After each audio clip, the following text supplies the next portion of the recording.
Ahí está. Muy bien. Ahora sí. Bienvenidos a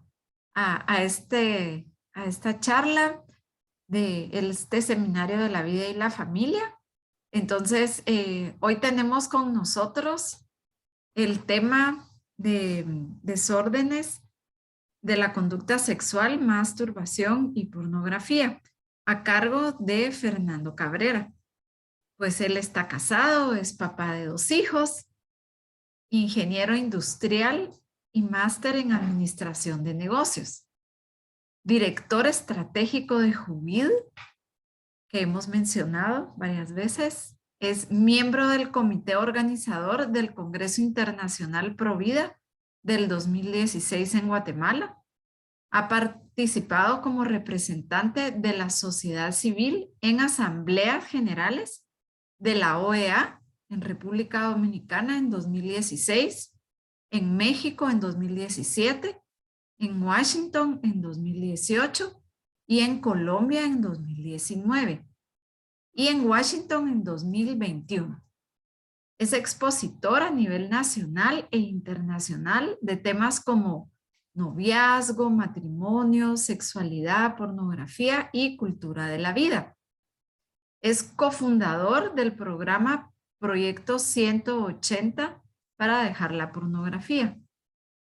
Es counselor egresado de la Universidad del Istmo de Guatemala, certificado en responsabilidad familiar corporativa de la UNIS y misionero de Lazos de Amor Mariano.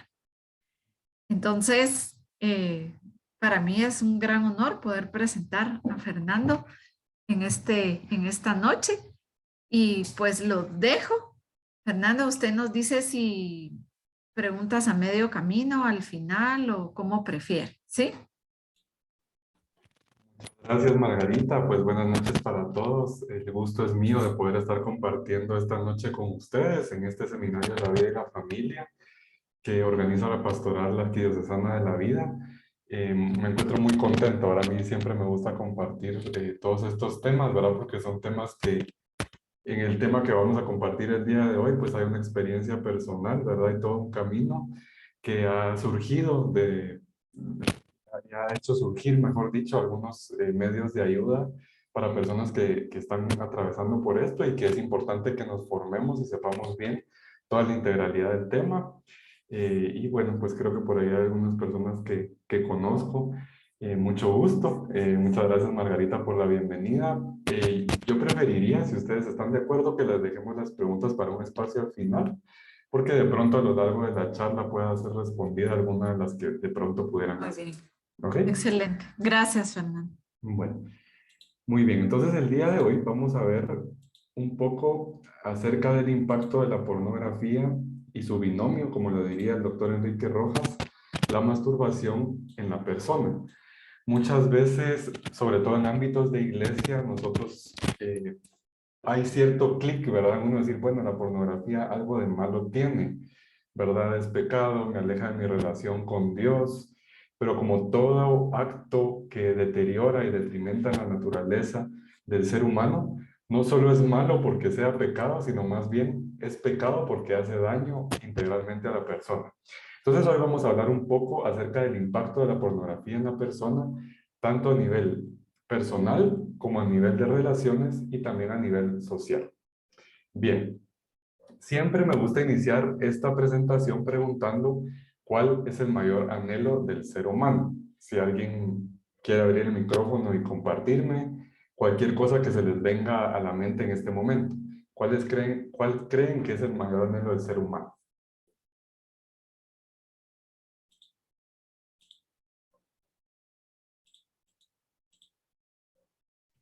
A mí se me hace que tener una plenitud material de no necesitar nada y, y alegría. Muchas gracias, Virginia. ¿Alguien más? Hola, buenas noches. Yo diría que ser feliz. Gracias, familia Aragón. No sé cómo te llamas, pero aquí dice Jorge Aragón. Gracias, Jorge, muy amable. Muy bien, y si pudiéramos hacer un recuento entre todos los que estamos acá, unos podríamos decir, bueno, concluir mi carrera profesional, terminar de pagar mi casa o empezar a pagar un carro propio, poner mi consultorio, poner mi empresa personal, casarme, tener una familia, y al final de cuentas, si nos vamos a la profundidad del corazón humano, el mayor anhelo del ser humano por el que el ser humano da la vida es por amar y por ser amados. Al final de cuentas, aunque nosotros, tal vez para nosotros los hombres sea como un poco cursi eso del corazón y de que el amor y todo, al final de cuentas buscamos el amor, somos sedientos del amor, tanto para recibirlo como para darlo a los demás. ¿Y por qué hago esta pregunta al hablar del tema de pornografía? Porque lamentablemente el consumo de pornografía realmente va en detrimento de ese mayor anhelo del ser humano. Y cuando nosotros abordamos el tema de la pornografía y sabemos y estamos conscientes que realmente deteriora el amor en nuestro corazón, el amor del prójimo, el amor de Dios, el amor desde y hacia los demás, ¿verdad? Cambia totalmente el panorama de todo esto. Bien, entonces, en el contexto en el que nosotros nos encontramos, en esta cultura hipersexualizada, en esta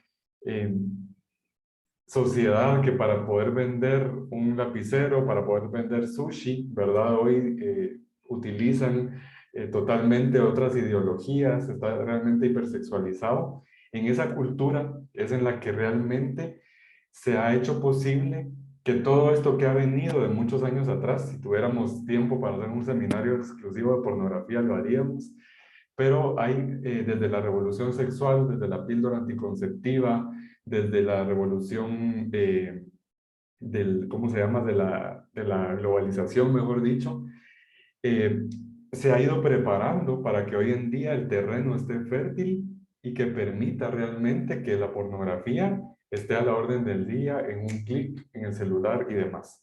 Entonces, esa cultura del descarte, como lo llamaba el Papa Francisco, esa cultura hipersexualizada y sobre todo esa cultura desvinculada, como lo habla Sigmund Bauman en su libro El amor líquido, en donde realmente solo estamos buscando, así como hacemos una transacción bancaria o una transacción en línea para comprar algún artículo, hacer así las relaciones humanas, ¿verdad? Pareciera que yo voy a hacer una transacción a la hora de buscar, digamos, en este caso, todo lo que es relacionado al mal uso de la sexualidad, en una de sus prácticas, la pornografía, y como vamos a ver más adelante, en su binomio, como lo acompañaría la masturbación. Entonces, en todo esto que deteriora, digamos, el amor humano, que es lo que nosotros más queremos y que la pornografía daña, primero es importante que nosotros definamos qué es la pornografía.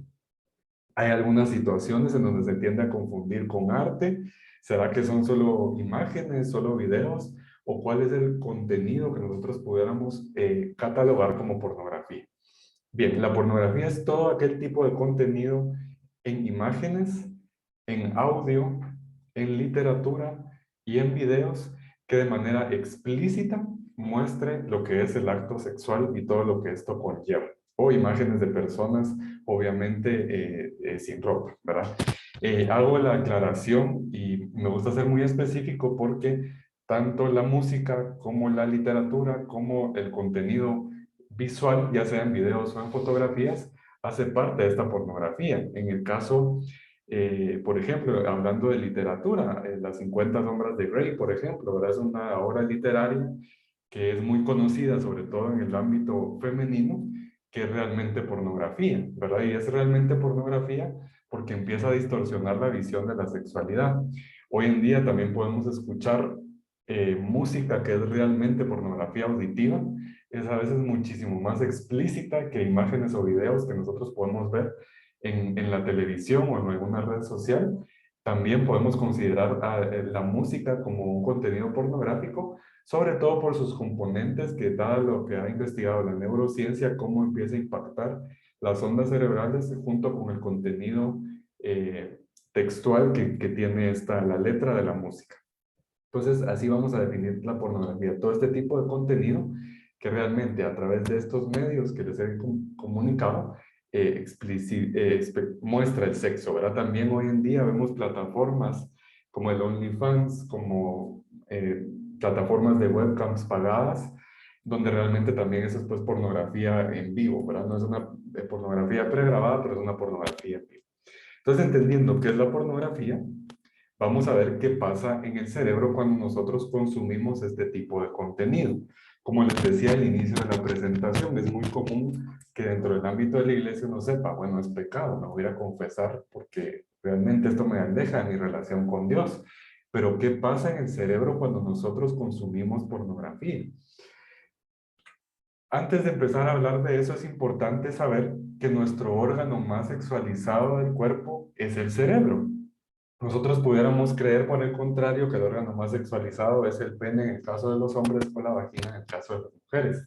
Sin embargo, el centro de comando por donde pasan todos los estímulos, las respuestas a estos estímulos que implican el acto sexual, que dentro del mejor de los casos debe estar vivido dentro del acto conyugal en el matrimonio, pasa en el cerebro, ¿verdad? El estímulo que responde un pensamiento, una imagen, una conversación, una lectura, una canción, todo eso a través de los distintos sentidos llega y se centraliza en el cerebro y el cerebro empieza a comandar la respuesta a todos estos estímulos que obviamente pues va a ir de acuerdo a ese estímulo, va a llevar una respuesta. Entonces, nuestro órgano más sexualizado del cuerpo es el cerebro y eso es muy importante que nosotros lo entendamos porque cuando nosotros consumimos pornografía, nosotros nos asombramos por la ciencia que hoy nos permite estar impartiendo esta charla en distintos. Yo, por ejemplo, estoy casi en San José Pinula, no sé en dónde se encuentra cada uno de ustedes, pero gracias a esa tecnología hoy en día podemos estar viviendo esta charla. Se puede grabar y alguien la puede ver en diferido.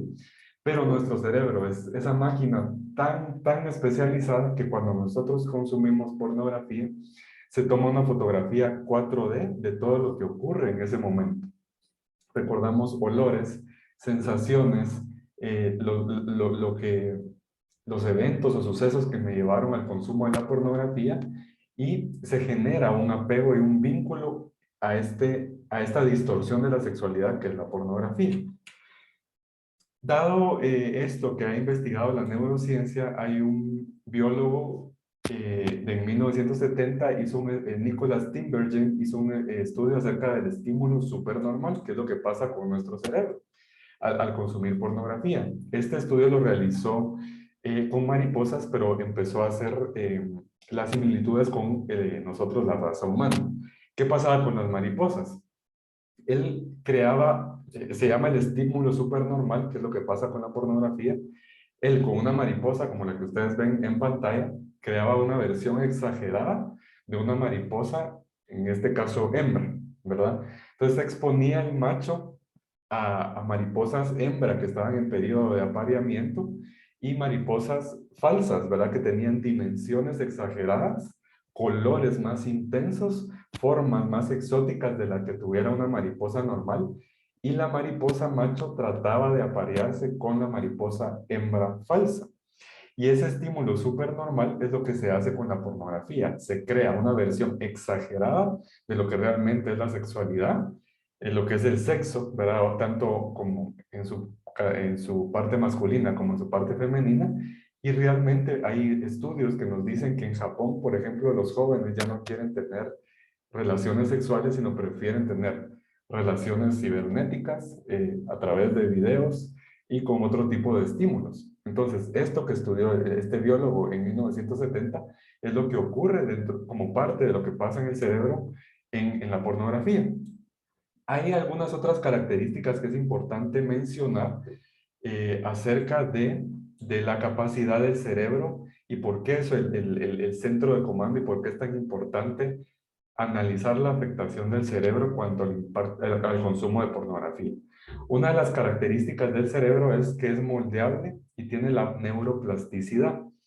Esto ha sido investigado por muchos neurocientíficos, no solo para este ámbito. Estos que yo menciono acá son personas que han investigado específicamente para el consumo de pornografía. El doctor Donald Hilton Jr., neurocirujano de la Universidad de Texas, y la doctora Simeon Chun, investigadora del Max Planck Institute for Human Development en Berlín. Ellos han investigado estas características de la moldeabilidad y la neuroplasticidad del cerebro. ¿Y eso qué significa? Que cuando nosotros nos exponemos al consumo de la pornografía, se empieza a moldear y a generar como un músculo más fuerte la parte del cerebro encargada de procesar estos estímulos. ¿Esto qué quiere decir? Que se hace muy fuerte el músculo del cerebro que procesa el estímulo de consumo de pornografía. Y esto, aunado con esto que les voy a explicar, es lo que genera que la pornografía realmente sea considerada hoy en día como la droga del siglo XXI, porque se genera esa adicción. Bien, ¿qué pasa cuando nosotros consumimos pornografía? Se producen en nuestro cerebro una gran cantidad de neurotransmisores. Dentro de ellos la dopamina, la oxitocina, delta-fosb, vasopresina y otro montón de inas que se producen como neurotransmisores que generan esa vinculación con la pornografía. ¿Qué pasa con la dopamina? La dopamina es un neurotransmisor que es conocido coloquialmente como el opio bueno. ¿Por qué es conocido como el opio bueno? Porque la dopamina se segrega cuando nosotros hacemos cualquier otra actividad placentera, como dormir, comer, realizar una rutina de ejercicio, para quienes les gusta hacer ejercicio, salir a correr sus 4K, sus 10K, natación, una rutina en el gimnasio. Uno al finalizar esa rutina siente una sensación de bienestar y placentera en el cuerpo. Eso es consecuencia o fruto más bien de la dopamina. ¿Qué pasa cuando nosotros consumimos pornografía? Se segrega de una manera desproporcionada todos estos neurotransmisores y la dopamina dice, bueno, esto produce placer, hay que volver a repetirlo. Y la delta-fosb dice, esto produce placer, asegurémonos de recordar qué fue lo que lo produjo para volverlo a repetir. Entonces ahí se empieza a generar ese vínculo hacia la pornografía y hacia su consumo. ¿Y qué pasa con el circuito de recompensa? El circuito de recompensa, si nosotros pudiéramos decir y hacer una analogía de que nuestro cerebro es un carro, ahorita no lo tengo a la mano, usualmente tengo un carrito de Lego para ejemplificarlo, pero hace apenas una semana nos mudamos a esta casa con mi esposa, entonces está todavía algunas cosas en caja. Pero bueno, si nuestro cerebro fuera un automóvil, esa corteza prefrontal que hace parte del circuito de recompensa serían los frenos. ¿Qué pasa con cada ciclo de consumo? Esa corteza prefrontal, que son los frenos, empiezan a perder su fuerza. En cada ciclo de consumo pierde más la fuerza y se ha llegado a detectar incluso en autopsias, tanto en personas que tenían adicción al consumo de pornografía como a otro tipo de sustancias, reducción en el tamaño del cerebro, específicamente en la corteza prefrontal. Es decir, existe una afectación específica en el cerebro al nosotros consumir pornografía. El doctor Enrique Rojas, psiquiatra de la Universidad de Navarra en España, él dice Perdón, no sé si soy yo, pero no se escucha, se está cortando. ¿Usted me confirma, Margarita? Sí, sí lo se escucho escucha. bien. Yo sí escucho. Sí, solo a veces, Fernando, como que usted tiene audífonos o algo así, al tocarse se hace como... Ok. Ahí, ajá. Ok, listo. Bueno, Sí. Gracias, no hay pena. Cualquier cosa me dicen sin problema. gracias. Bien. Gracias. Con gusto. Bueno, entonces el doctor Enrique Rojas menciona que esto se convierte en una droga porque obviamente como una distorsión de la sexualidad, la pornografía viene acompañada por su binomio, que en el mejor de los casos, digo en el mejor de los casos porque eso va derivando en conductas más exacerbadas y distorsionadas de la sexualidad, viene acompañado de la masturbación. Porque obviamente yo siempre les pongo a los jóvenes el ejemplo, si yo me pongo una hamburguesa enfrente, con queso suizo, con champiñones, con cebolla caramelizada y jugosa esa carne y huele, pues obviamente yo le voy a querer meter un dedazo y quererla morder.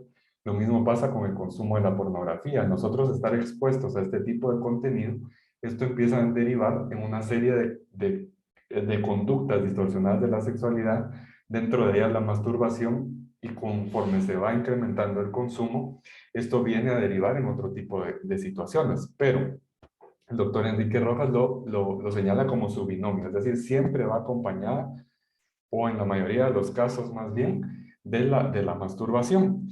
Y esto hace que se genere un apego más grande porque al derivarse, digamos, todos los neurotransmisores que visualmente con la pornografía se segregan Y adicional a eso, lo que se segrega también a la hora digamos, del orgasmo, ¿verdad? Que se da en la masturbación, se genera un apego y un vínculo más grande, y obviamente la masturbación tiene sus afectaciones particulares, ¿verdad? Genera pues eyaculación precoz, problemas en el hombre sobre todo, problemas en algún momento de frigidez en el caso de las mujeres. eh, También genera esa vinculación más fuerte con la pornografía. Y entonces, ¿qué pasa en el ciclo de la adicción? Y a mí me gusta explicarlo mucho porque esto nos ayuda en un futuro a ayudar a alguien a salir o salir si es que yo estoy experimentando esta situación. ¿Qué pasa entonces en el ciclo de adicción? Cuando nosotros generalmente consumimos pornografía, hay un estímulo de la cultura hipersexualizada, alguna fotografía en una red social, alguien compartió algo en algún grupo de WhatsApp o de Telegram, me metí a ver y bueno, ese es un detonante eh, de la cultura, digamos, hipersexualizada. Pero existen otro tipo de detonantes que vamos a analizar más adelante, que viene esa preocupación. Por ejemplo, yo me encuentro estresado, ansioso, solo, triste, y viene esa preocupación. Viene esa preocupación, entonces se genera una ritualización. En mi caso, yo fui consumidor de pornografía por muchos años y lo que a mí me detonaba el consumo era la ansiedad o el estrés. Entonces, ¿qué pasa? Yo me sentía estresado o ansioso. Viene esa preocupación inicial dentro de este ciclo de adicción. Luego viene esa ritualización. Yo cómo resolvía ese problema de la ansiedad y el estrés. Yo lo ritualicé en ver pornografía. Entonces esa ritualización me lleva al comportamiento compulsivo, que es consumir pornografía, masturbación y demás. Pasa ese comportamiento compulsivo que genera como ese pico de neurotransmisores, dopamina, vasopresina, delta, fosb, que me hacen sentir como que esa preocupación inicial se mejoró. Sin embargo, cuando pasa el efecto de esos neurotransmisores, viene esa desesperación, porque no solo existe la preocupación inicial incrementada, sino que el recorrido de este ciclo adictivo que empieza a generar insatisfacción, más soledad, más tristeza dentro de nuestro sistema de creencias, de saber que, bueno, yo he querido salir de este vicio, yo sé que esto me hace sentir cada vez más vacío, más solo, volví a caer, entonces esa preocupación originaria se ve incrementada y vuelvo a caer en el ciclo una y otra vez, y como resultado de ese ciclo adictivo hay más ingobernabilidad. Rebobinando un poco a lo que les decía hace un momento, esa reducción en el tamaño del cerebro en la corteza prefrontal es la que explica la ingobernabilidad en el ciclo adictivo. Esto es un poco técnico, pero nos ayuda a identificar el por qué. A mí me pasaba, yo iba, me confesaba, un propósito de enmienda, salía con el propósito de enmienda, y esto en el caso de nosotros, en la vida espiritual, no es de meditar la eficacia de la gracia, sino reconocer que la pornografía como pecado nos ha debilitado en el espíritu, y necesitamos también ir a reparar lo que el pecado ha generado en mente, cuerpo y espíritu. Entonces, eso me explicó a mí en un momento, bueno, no es solo cuestión de un propósito de enmienda fuerte y de un acompañamiento espiritual. Hay necesidad de trabajar esos detonantes que me llevan a mí al consumo de pornografía, siendo que el consumo de pornografía en la mayoría de los casos es solo la punta del iceberg del problema. Bien, entonces, yo les decía que existen algunos detonantes que me pueden llevar a mí al consumo recurrente de pornografía. Como toda adicción, la frecuencia nos pudiera decir que hay un indicador importante. Obviamente, si yo consumo varias veces en el día, varias veces por semana, o hay una recurrencia, me puede dar a mí un indicador. Sin embargo, es importante que identifiquemos o ayudemos a identificar a la persona si puede que tal vez no es tan recurrente, pero es una vez al mes o una vez cada semana. Por ejemplo, yo empiezo a identificar que mi consumo es todos los viernes porque después de una semana tan estresada, complicada y difícil, yo he ritualizado mi estrés y mi ansiedad con el consumo de pornografía. Entonces ahí también puede empezar a haber un indicador. Nosotros hemos clasificado y hemos hecho este acrónimo y les invitamos a las personas a identificar su desastre, porque es un desastre realmente el consumo de la pornografía. siendo estos los principales detonantes a nivel psicoafectivo de la persona el que lleva al consumo de la pornografía. La desocupación, el estrés, la soledad, la ansiedad, el guardar silencio frente a nuestros problemas, la tristeza, ser reanuente o la renuencia a nosotros abrirnos a los demás y poder conversar nuestras situaciones, o el enojo. De hecho, con el enojo, el doctor Patrick Kearns, que es un psiquiatra de los Estados Unidos, cuenta en su libro Saliendo de las sombras, que habla precisamente de distorsiones en la sexualidad, que él tenía un paciente en clínica ya adulto que él llevó porque él vio él se enojó con su jefe en la oficina, se metió a su oficina, cerró las persianas, consumió pornografía y se masturbó, y en consulta en psicología llegaron a identificar que esta persona cuando era pequeño se enojaba con su mamá, se encerraba en su cuarto y veía pornografía. Entonces eso empieza a darnos ciertas luces para ayudar a personas a salir del consumo de la pornografía, el identificar esos posibles detonantes. Y algo muy importante es que la pornografía te enseña de todo, menos lo que el sexo realmente es. Lamentablemente hoy vemos orientadores familiares, psicólogos, incluso educadores que están recomendando la pornografía como un medio de educación sexual o como un medio para acrecentar la llama del amor en el matrimonio.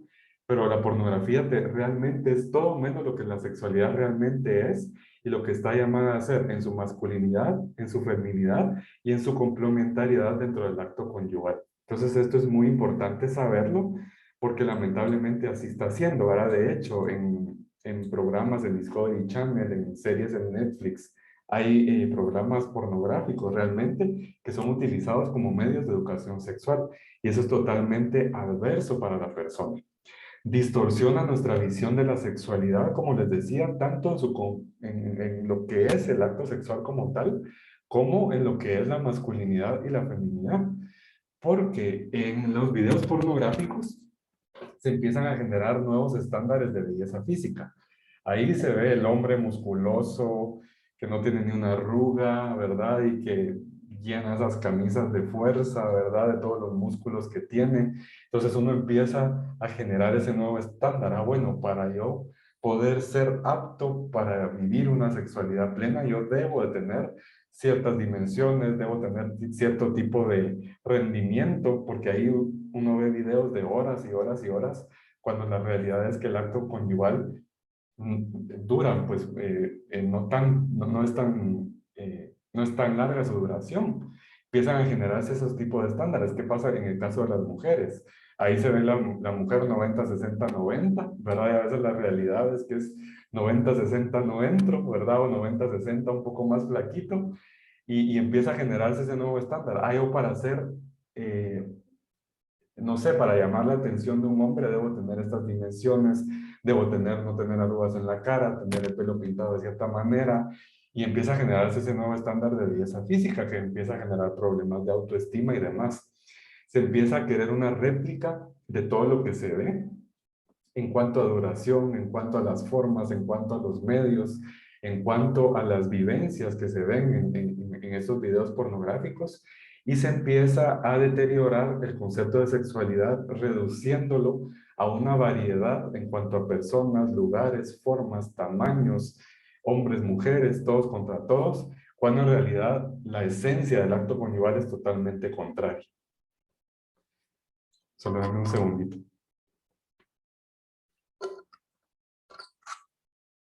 Ok, entonces en esta réplica es importante mencionar cuánto algunas de las estadísticas que se generan, que se han generado, mejor dicho, a lo largo de la historia en cuanto al consumo de pornografía y su correlación con la violencia y el abuso sexual, se dice que de las películas pornográficas más vistas en Norteamérica, en 9 de cada 10 escenas se puede evidenciar violencia física o verbal hacia la mujer. Entonces, ¿qué pasa como sociedad? Empezamos a normalizar, bueno, es normal que dentro del acto sexual haya violencia hacia la mujer. En el caso de los hombres lo normaliza para ejecutarlo y en el caso de las mujeres empieza a haber una normalización en cuanto a aceptarlo. Entonces vemos cómo ya empieza a haber no solo un impacto a nivel personal, sino a nivel relacional y a nivel social. Se buscan cada vez experiencias más intensas. En las estadísticas que se generan en los sitios pornográficos todos los años, se ha evidenciado crecimiento, digamos, en categorías de sexo con animales, de sexo con objetos, de sexo con personas del mismo sexo y de cada vez más variedad porque se buscan experiencias más intensas. Esto, regresando un poco al ciclo adictivo, se explica obviamente por esa exacerbación en la generación de estos neurotransmisores en el cerebro. Y al final de cuentas, uniéndolo con la pregunta que yo les hacía al principio, la pornografía impermeabiliza nuestro corazón para el encuentro con el verdadero amor. El verdadero amor de Dios en primera instancia y el verdadero amor en cuanto a nuestra relación con los demás. Y eso es muy, muy importante de verlo, porque muchas veces se ve como, ah, bueno, yo me puedo meter al celular en incógnito, nadie se da cuenta, no me pasa nada, pero realmente se empiezan a generar esa destrucción en nuestra capacidad de amar. Y si nosotros recordamos, el mayor anhelo del ser humano es amar y ser amados. La pornografía destruye mi capacidad de amar, realmente me incapacita como ser humano para poder vivir en plenitud todas esas cualidades y características que estoy capacitado para desarrollar, vivir y planificar. Destruye todos aquellos valores que permiten formar un vínculo afectivo sano. ¿Por qué? Todos esos valores como la voluntad, la fidelidad, la confianza, la autoestima, la empatía, la generosidad y el respeto no se practican en el consumo de pornografía.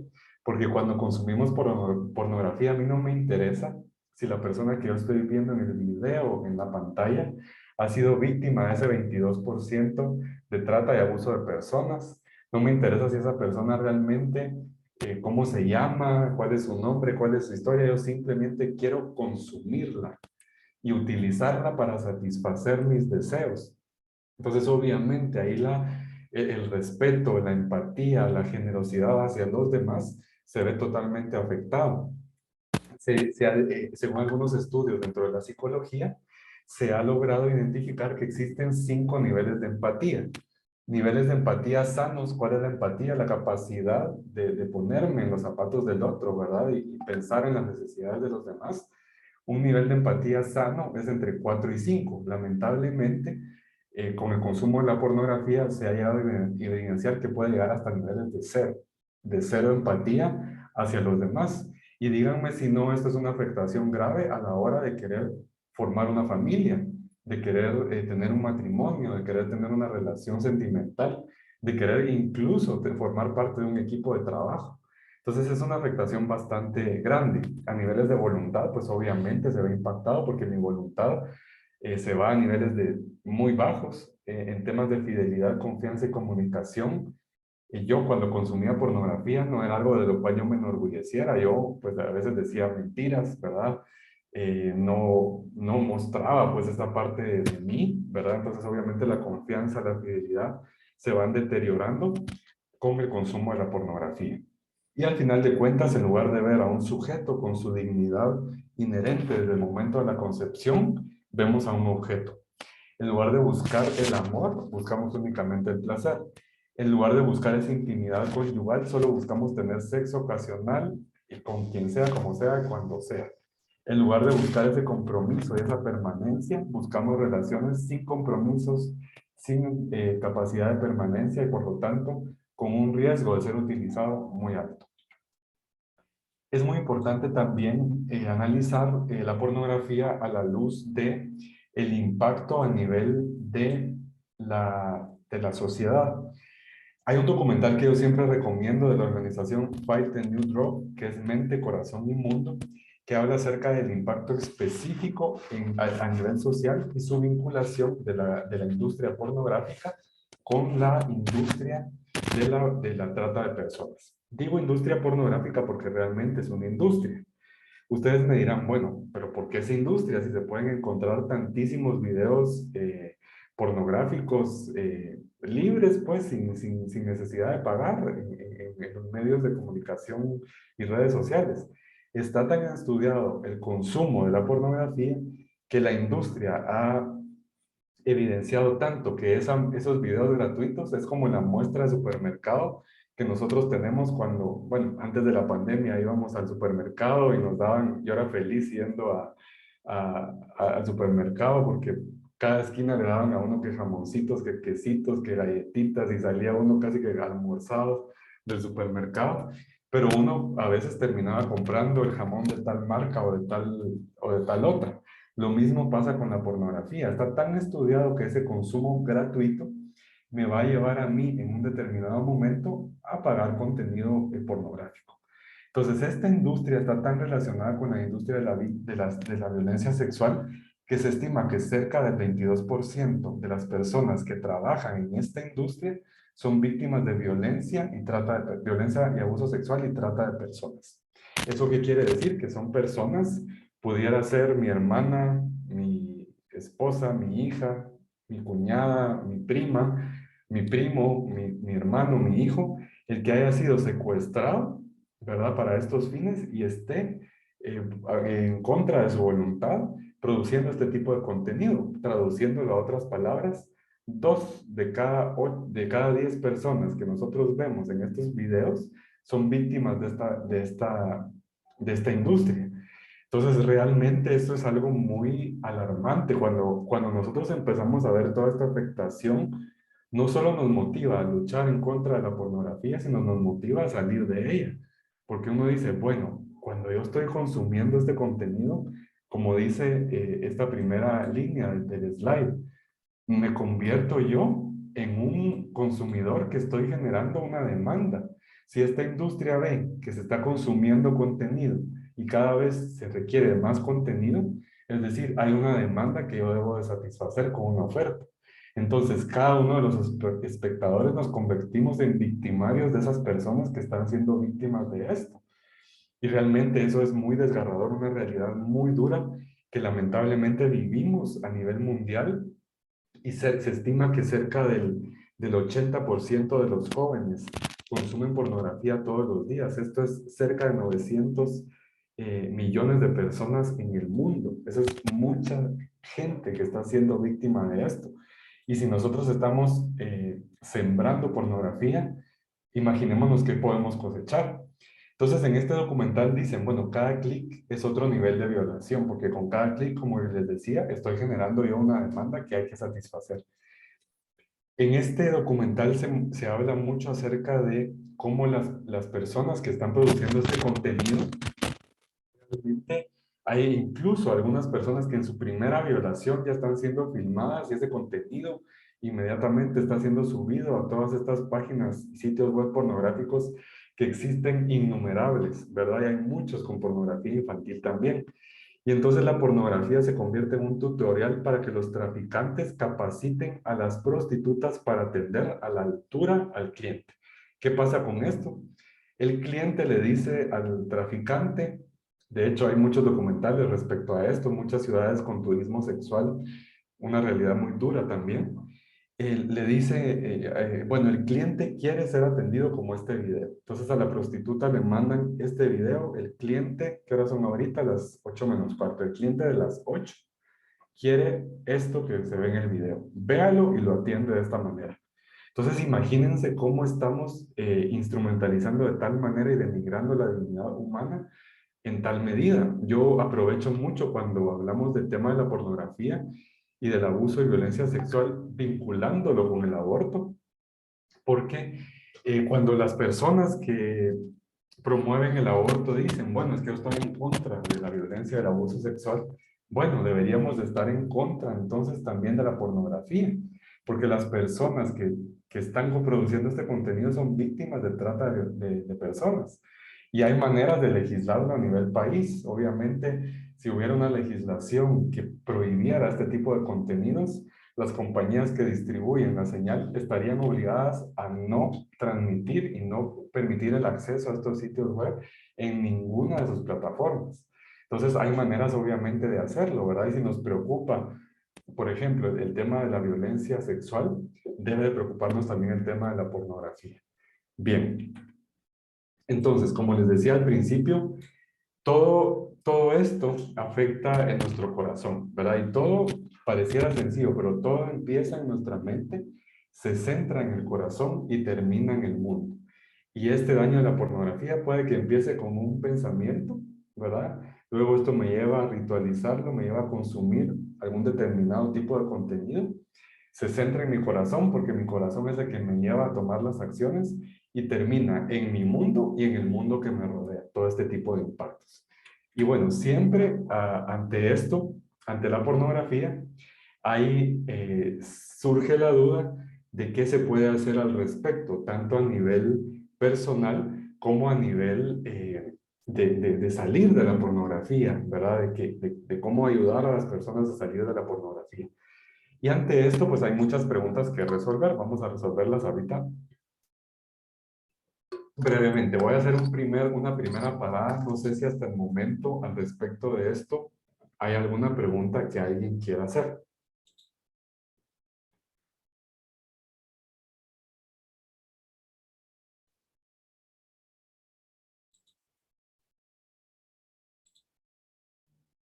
O si alguien quiere escribir en el chat.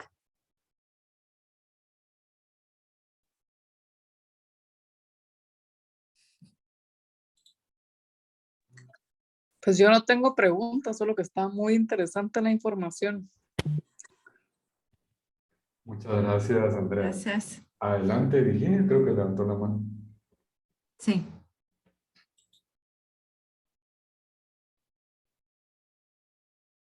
Virginia.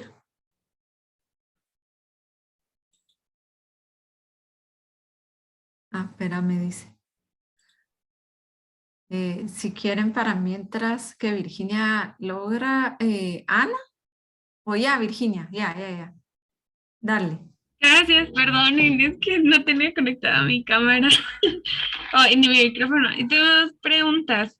Si el consumidor está en ese momento en algún grado de inconsciencia, y es que me hace sentido porque explicaste que es un ritual, y, pero digamos, lo haría en su privacidad, pero no lo haría enfrente de todos. Entonces, me refiero a ese grado de inconsciencia. Y la siguiente pregunta es si el gobierno, si una sociedad combate mira esto como ya una adicción y como un problema social, ¿será que eso haría que hubiera menos consumo y por lo tanto menos demanda? Entonces ya no es este negocio de la trata de personas ya no es rentable. ¿Qué tal? Gracias. Gracias, Virginia.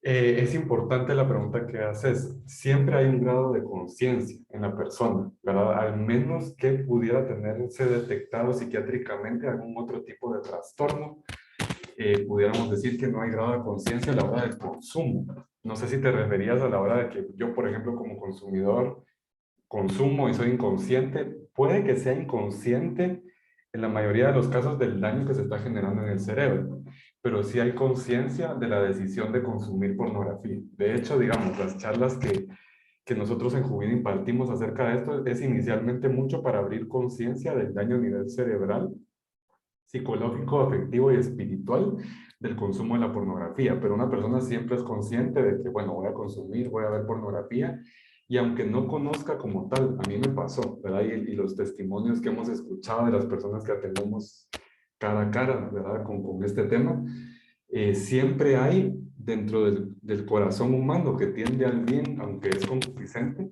esa conciencia de que, bueno, yo estoy consumiendo esto, así como cuando se consume alcohol o algún otro tipo de sustancia, ¿verdad? Se consume, hay un tipo de éxtasis, digamos, generado por la sustancia, en este caso la pornografía, pero siempre al finalizar el ciclo hay un como eco de vacío en el corazón de que me dice que algo no está bien, aunque yo no logre puntualizar que sea el consumo, sí hay un cierto eco, ¿verdad? Puede que, digamos, ya en un nivel de adicción muy grande, haya una ingobernabilidad muy fuerte que, pues obviamente, complique, digamos, la voluntad de la persona, pero siempre hay conciencia, ¿verdad? Lo que se trata mucho es de hacer la conciencia de la afectación de este consumo, porque obviamente, ¿verdad? Actualmente se dice que somos libres de hacer casi que lo que querramos, pero yo digo que una decisión en libertad es una decisión consciente. Entonces, si el joven, la persona, está consciente del daño y a pesar de eso decide hacerlo, pues ya son otros 10 pesos, diríamos en el buen chapín, ¿verdad? Pero que sea una, tratar de viralizar, digamos, la afectación integral de la pornografía para que obviamente eso detenga el consumo.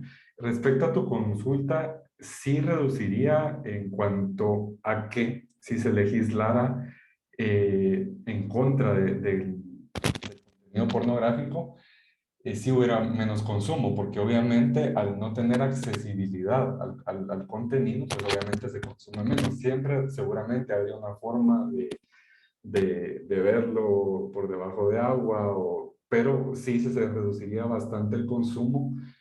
Tendría que ser a nivel mundial. Obviamente si Guatemala hiciera una legislación, pues el porcentaje que Guatemala representa en cuanto a consumo de pornografía a nivel mundial es despreciable probablemente. Pero si hubiera interés político en todas las naciones de hacerlo, sí que reduciría mucho. Hay muchos intereses de por medio porque hay muchos, lamentablemente, políticos vinculados a este tipo de industrias, ¿verdad? De tráfico de personas, de comercialización de contenido pornográfico, que habría que, pues, pasarse llevando en este proceso, pero sí reduciría, perdón, respondiendo a tu pregunta, sí reduciría el consumo, obviamente, ¿verdad? Adelante, Ana. Muchas gracias. Desde la perspectiva de los papás, ¿cómo podemos nosotros ayudar a los hijos o formarlos? O sea, cuando ellos empiezan en el tema del Instagram, del Snapchat, de todas las redes sociales que están de moda, que si no lo tienen ellos, pues los tiene el amigo, ¿verdad? Y que les enseñan el contenido en el bus de regreso a casa, en el mismo colegio. Entonces, ¿cómo hacer? Porque es que el bombardeo es muy fuerte, ¿verdad? Entonces, no sé, esa es mi pregunta. Gracias, Ana. Esa es una excelente pregunta también. Esto va muy de la mano con la educación psicoafectiva integral de sexual para los jóvenes, ¿cierto? Porque en la medida, yo siempre respondo ante esta pregunta que tenemos que trabajar desde que ellos están en el vientre por fortalecer los valores clave de la vida, ¿verdad? El valor de la vida, el valor de la dignidad humana, el valor de la sexualidad, no mostrándolo ni como un tabú por un extremo de un lado, ni como un libertinaje por el extremo del otro, sino en su justo valor medio, ¿verdad? Entonces, en la medida en la que nosotros, en la gradualidad que van dando las edades y las distintas etapas, periodos sensitivos y momentos clave en el aprendizaje de nuestros hijos, pues eso se va dando de una manera pues muy adecuada, ¿verdad? Generando confianza en la plática con ellos. Hay distintos tipos de contenido. Por ejemplo, hay un libro que ahorita recuerdo que se me viene a la mente, que está en inglés, pero es para niños, ¿verdad? De 5 años en adelante, en donde muestra y se les habla a través de cuentos que hay imágenes buenas y hay imágenes malas, ¿verdad? Entonces, por ejemplo, se hace la analogía que las imágenes buenas son como las fotografías que están en la sala de la casa de mamá y papá cuando se casaron, de él cuando nació, ¿verdad? Y mamá y papá tienen ropa, y qué bonito porque se cubre el cuerpo y se muestra la belleza de la persona. Entonces, ellos desde chiquitos se empiezan a identificar que por más, lamentablemente es casi imposible, al menos de que estuviéramos en una comunidad refundida, sin redes sociales y sin internet, casi imposible decir que no van a estar expuestos a contenido, como usted dice.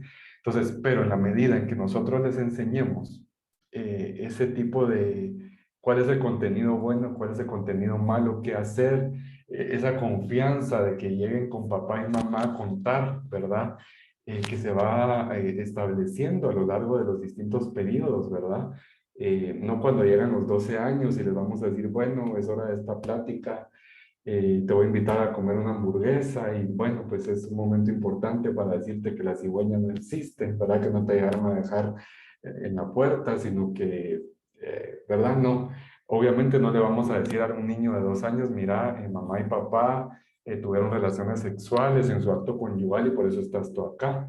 pero sí hay una manera gradual de irles explicando, bueno, a través de un abrazo, donde mamá y papá se demostraron su amor, tú viniste, ¿verdad? Entonces, y hubo papá puso una semillita en mamá y esa semillita dio como fruto que tú vinieras.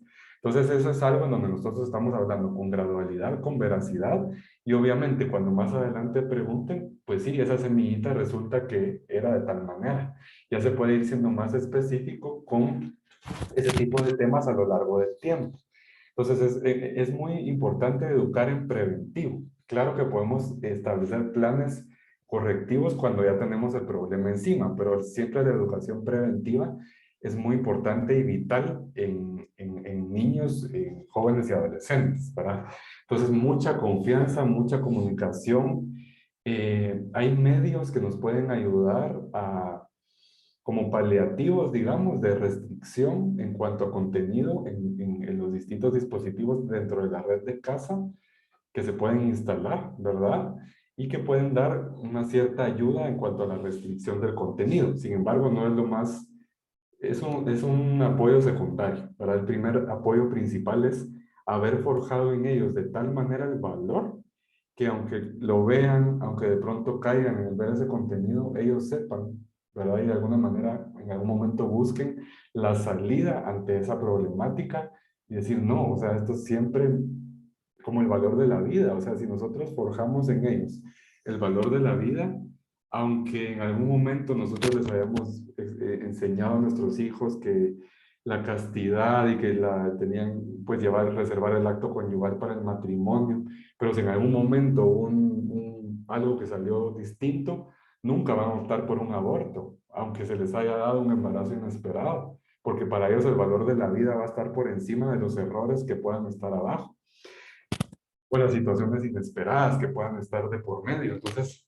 la manera más adecuada es fortalecer mucho los valores, fortalecer muchos de esos valores y forjar en ellos la voluntad de tal manera que decidan optar por el bien en sí mismo, aunque se les presente la propuesta del mal que se les va a presentar, ¿verdad? Entonces se pueden establecer planes de acción en donde en las distintas etapas se va fortaleciendo ese valor. ¿Verdad? Todos esos valores que nosotros vemos, que se ven en, ¿cómo se llama? Como contrariados, digamos, con el consumo de pornografía, los podemos fortalecer nosotros. Y también es muy importante, si se recuerdan de todos esos detonantes, ayudar a nuestros hijos a gestionar esos sentimientos. Se siente ansioso, se siente estresado. Ah, bueno, si se siente ansioso, bueno, que le pegue un punching bag y que desate ahí su ira, ¿no? O sea, vamos a enseñarle a gestionar ese sentimiento, porque la buena gestión de ese sentimiento en un futuro puede evitar que sea un detonante para el consumo de la pornografía. Entonces vamos abordando varios medios, ¿verdad? Que como toda labor en casa de padres de familia es artesanal, ¿verdad? Y es tan especializada y tan personalizada cada uno de nuestros hijos, que por eso es tan importante la labor de la familia, ¿verdad? Y es comunicación, confianza, hablar con claridad, ¿verdad? A mí me hubiera ayudado mucho, digamos, en su momento tener mucho más claridad en cuanto al tema del sexo. Obviamente no sabemos cómo, nadie nace sabiendo cómo transmitirle eso a nuestros hijos, pero hoy en día hay mucha literatura ya, ¿verdad? Para poder hablar con ellos de eso, y eso es vacunarlos en salud, ¿verdad? Y llegar a tiempo, llegar un minuto, llegar un año antes es mejor que llegar un minuto después, ¿verdad? O sea, llega un minuto después cuando ya el amiguito y demás le mostró, estamos tarde, ¿verdad? Para que se hagan una idea, el promedio en el inicio del consumo de pornografía está alrededor de los 7, 8 años. Ese ha ido bajando a lo largo de los años. Empezó siendo como a los 10, 11, estadísticas hace algunos años decía que a los 9, 10, hoy hay estadísticas que dicen que entre 6 y 8 años es el promedio. ¿Qué nos dice un promedio? Que pueden haber casos en que sean a los 5 años o pueden haber casos de que sean a los 10, 12 y que ese promedio nos dé entre 6 y 8. Otro dato interesante es que el 90% de las veces el primer consumo se da en casa. Pero entonces es muy importante estar al pendiente de eso. Aquí hay otra pregunta. Vamos a ver cómo se puede hacer frente a los flashbacks de la pornografía. Bien, si quieren, me la voy a reservar para entrar a la última parte de la charla, que es brevemente cómo salir de la pornografía. Eso, pues nosotros, para quienes quieran, tenemos un curso completo que responde a estas preguntas, pero voy a tratar de, en estos minutos que me quedan, poderles direccionar al respecto.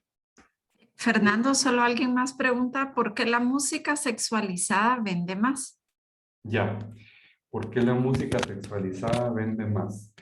Es indudable que, digamos, los ritmos obviamente son una parte muy importante. Las ondas musicales que acompañan a una música, pues obviamente nos llevan a algo. Hace parte de la cultura hipersexualizada, ¿verdad? Que ha normalizado películas, o sea, antes era muy poco común. Cuando yo estaba, digamos, en el colegio, en la secundaria, mejor dicho, el contenido, pues, sexualmente explícito empezaba a 9, 10 de la noche, 11 de la noche en los canales de televisión. Hoy en día, uno a las 9 de la mañana, en un programa sano, puede encontrar cualquier cosa. Es parte de la normalización que se ha dado como consecuencia de la revolución sexual y aquí radica la importancia de hablar con claridad en el momento oportuno, de haber pasado de la sexualidad de un tabú por un extremo a pasar a la sexualidad de una manera libertina en el otro. Entonces, el punto no era salir del tabú para salir como la revolución sexual nos lo planteó, y hoy en día vivimos las consecuencias. El punto era, bueno, no se hablaba bien, era un tema que no se conversaba, hablemoslo bien en su momento oportuno, pero no quiere decir que todo se sexualice. Es como, desde mi punto de vista, es como consecuencia de la cultura hipersexualizada.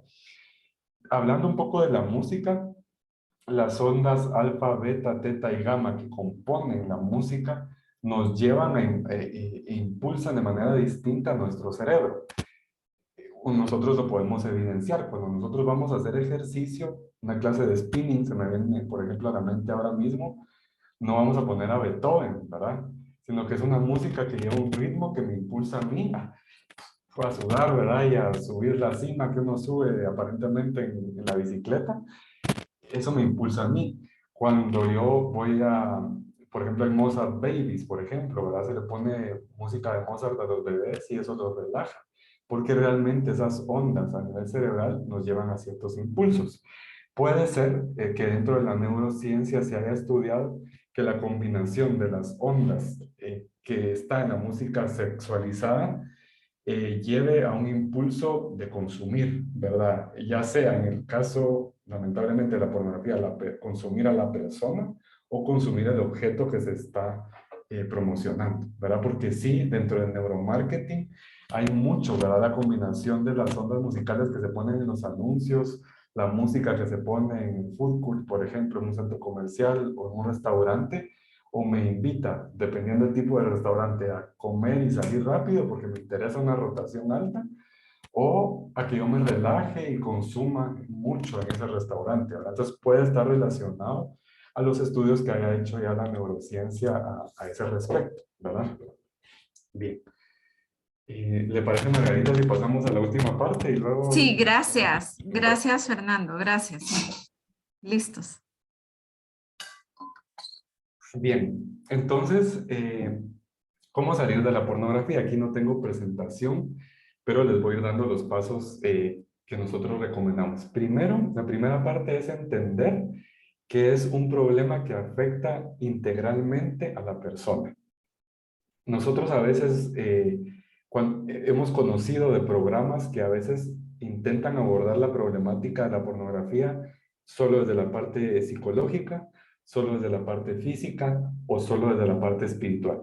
Si vamos a abordar el problema, es abordándolo como es la persona de manera integral, mente, cuerpo y espíritu. Como hemos visto a lo largo de la charla, la pornografía afectó esa integridad de la persona. Y por lo tanto, el primer paso es abordarlo desde esa integralidad. Haciendo un análisis muy a profundidad de cuál ha sido la afectación en cada una de esas dimensiones de la persona que vamos a ir analizando, ¿verdad? A lo largo de ese camino. Es muy importante que la persona haga un discernimiento muy profundo si la persona pues profesa una religión, ¿verdad? Y tiene una relación con Dios de cara a Dios. Porque cuando uno habla con personas que están pasando por este problema, pueden haber como autoengaños, ¿verdad? Decir, bueno, tal vez no es tan grave el problema, yo no necesito llegar, digamos, a necesitar realizar un plan, todo un proceso. No, ¿verdad? Cada persona sabrá de dimensionar y decir, bueno, esto yo ya llevo X cantidad de años, he intentado dejarlo solo, no se ha podido, bueno, dimensionar el problema. Entender que es un problema que me afecta integralmente, dimensionar el problema. Luego de dimensionar el problema, es importante que nosotros tengamos un acompañante, un amigo en responsabilidad que me vaya a ayudar a mí a salir de ello. Se da mucho el problema de la pornografía en los hombres, pero también ya hay un incremento considerable en el consumo en las mujeres. Pero es muy importante que tengamos ese acompañante porque es esa persona que me va a ayudar a mí a que, bueno, ahorita son las 8:06 de la noche y ahorita tengo una tentación de consumo. Bueno, ¿a quién voy a llamar? ¿A quién le voy a hablar? Mira, que sea una persona que realmente quiera mi bien, ¿verdad? Y que oye, me mira, fíjate que ahorita, no sé, estoy como con la situación, ¿qué hacemos? ¿Verdad? Entonces platico con la persona, me ayuda.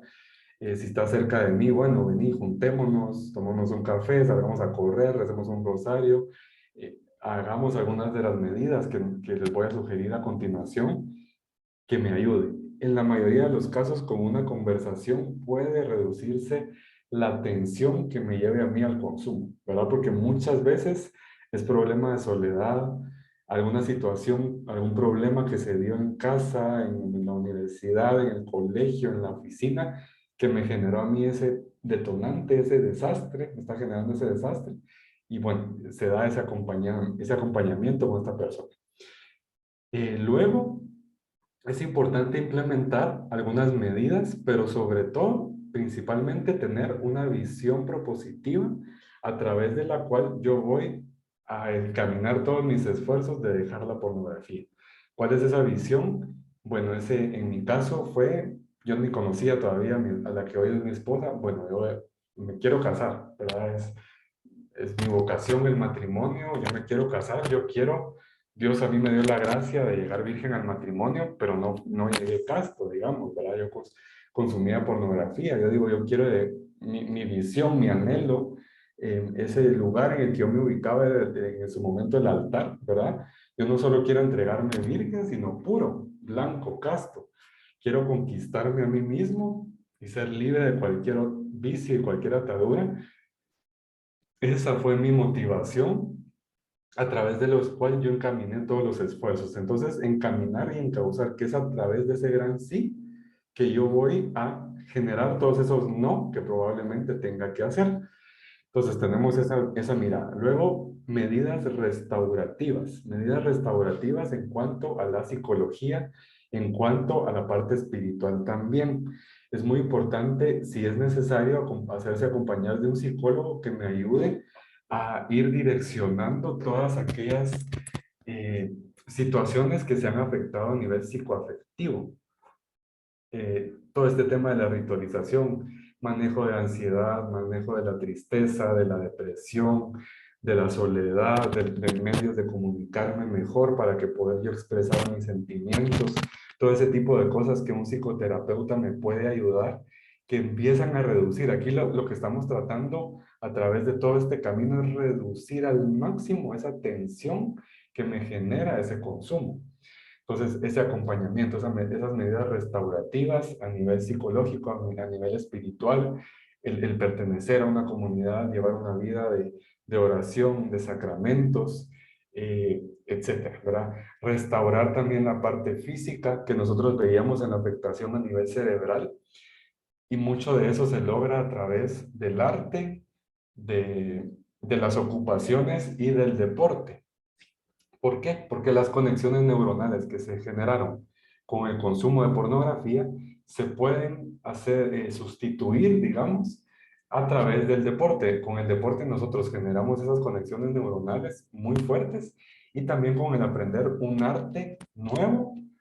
Puede ser música, puede ser pintura, puede ser alguna manualidad, que cuando nosotros empezamos a exponer nuestro cerebro a ese nuevo estímulo, se empieza a fortalecer esa área del cerebro destinada para procesar el estímulo. Entonces empezamos a fortalecer esa área y se empieza a debilitar, digamos, el área que se había fortalecido con el consumo de pornografía. Es por eso que muchas veces se recomienda una jornada, mejor dicho, una rutina de ejercicio bastante importante, ¿verdad? En donde yo me vea obligado a aprender algo nuevo. No si ya medio caminaba, pues voy a salir a medio caminar, no.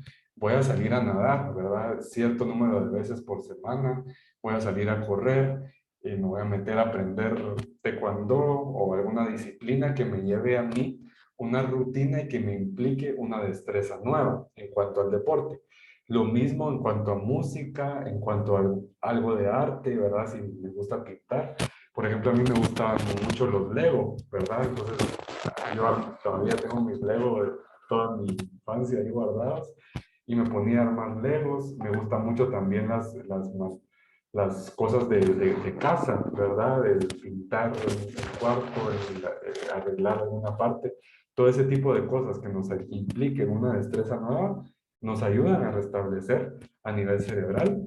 La música clásica también se recomienda mucho, ¿verdad? Escuchar música clásica porque eso empieza a generar esas conexiones neuronales que me llevan a mí a otro tipo de estados. Y obviamente, a nivel espiritual, la vida sacramental es básica, ¿verdad? Es de donde parte toda la lucha que hacemos. Se puede tratar de salir de la pornografía con medios que excluyan nuestra vida espiritual, se puede, pero es muchísimo más sencillo y muchísimo más fácil si nosotros partimos desde esa base espiritual, de los sacramentos, de la confesión, de las ayudas que nos da la iglesia para ello. Es totalmente otro cuento, distinto, ¿verdad? Para mí fue básico la adoración eucarística, el haberme consagrado a Jesús por María, ¿verdad? La vivencia de mi consagración, el renovar todos los días mis compromisos bautismales, ir cuantas veces sea posible a la misa, ¿verdad? Hay personas que preguntan, ¿será que hay una píldora que me pueda a mí asegurar que ya no voy a consumir pornografía? No hay una píldora física, pero sí hay una píldora espiritual y es Jesús mismo que se nos da en la Eucaristía todos los días y cada día que querramos y en cada vez que podamos acudir a Jesús sacramentado, en el caso de los que profesamos la fe católica.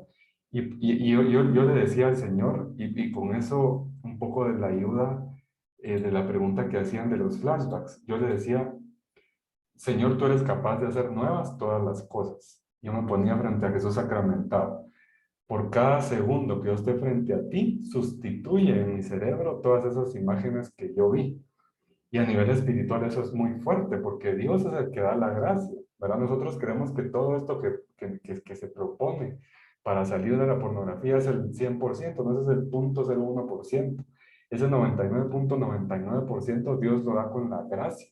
Y Dios respalda ese corazón que se decide amar. Y salir de la pornografía es una decisión de amor. Entonces, por lo tanto, la parte espiritual es básica, ¿verdad? La confesión, los sacramentos, el apostolado. ¿Por qué el apostolado y el voluntariado es importante? La pornografía me enseñó a ensimismarme.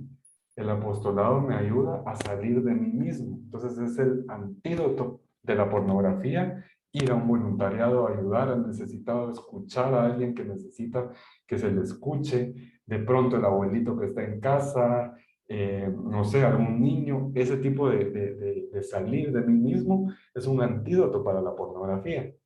Y a nivel de flashbacks, ayuda mucho el tema que hablamos del deporte y demás, y también el poder sustituirlo con películas buenas, ¿verdad? Vidas de santos, películas que me dejen a mí algún mensaje, experiencias positivas en la vida, ¿verdad? Salir no sé, a jugar boliche, a ver una película al cine, a tener algún encuentro con algún amigo que yo tenía mucho tiempo de no ver.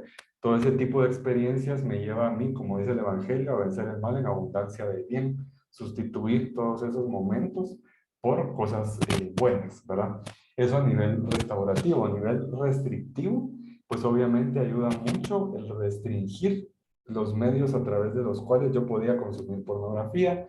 Si de pronto está la televisión en el cuarto y eso para mí es un riesgo, pues pongo en el marketplace que se vende una televisión, que la vendo, ¿verdad? Y por ahí ya tengo un dinerito para ir a hacer alguna actividad interesante y saco la televisión del cuarto. Hay algunas plataformas como Covenant Eyes, que es una plataforma pagada, pero me ayuda a mí instalarlo en las redes de mi hogar y me bloquea el tipo de contenido. También hay algunos antivirus que ya incluyen ese tipo de paquetes, ¿verdad? Para resguardar las redes de la casa, que me pueden ayudar a mí a restringir el contenido. Ir viendo también mi dieta de redes sociales. Si para mí es un riesgo empezar a consumir contenido en la red social Instagram y empiezo inocentemente a ver Instagram y bueno, paso de un contenido al otro.